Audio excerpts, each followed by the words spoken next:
As children, most of us played the game Capture the Flag. For one Harrison Vietnam veteran, it was no game and nearly cost him his life while saving others. Then I get the flag out and I look at it. Jackie Cooper served 2 years during the Vietnam War, 1967 and his second tour in '68. Most guys did their year and they came back home. Right. But you said, no, I want to do another year. Yeah, and I stayed for another year. That was a year of bad deals for me.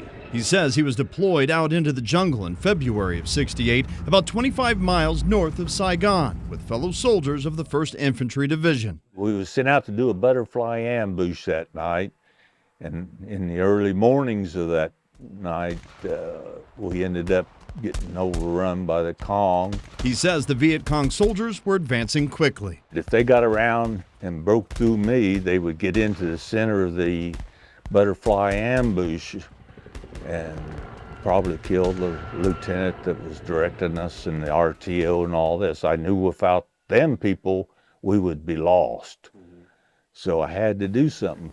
This flag is what I jumped up in Vietnam. And that's where this flag comes into the story. They was using that flag to direct the other soldiers which way to go. I seen them wave it at the main force and telling them to go off to the left because that's where the main group of our people was.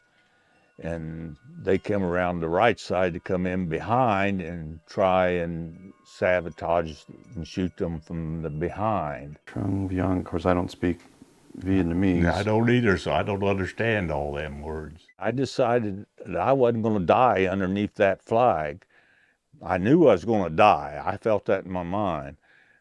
But I think when I jumped up out of the bushes and surprised them, it shocked them so bad that they didn't know what was going on. So we got in a little bit of a hand-to-hand deal, and I yanked the flag out of their hand, and as I was falling backwards onto the ground, after they kicked me in the stomach and they butt stroked me in the neck with an AK-47. I got all the vertebrae blowed out of my neck now. So when you take this flag, do you feel as though that by taking that flag, you prevented further U.S. soldiers' deaths?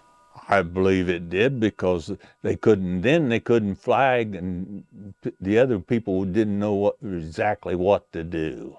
It probably saved the lieutenant's life, plus my sergeant's life, and everybody else. The action of capturing the enemy's signaling flag and being awarded the Medal of Honor as a result of saving the lives of fellow soldiers dates back to the Civil War. As for Vietnam, Cooper was awarded a Bronze Star with V device for his actions.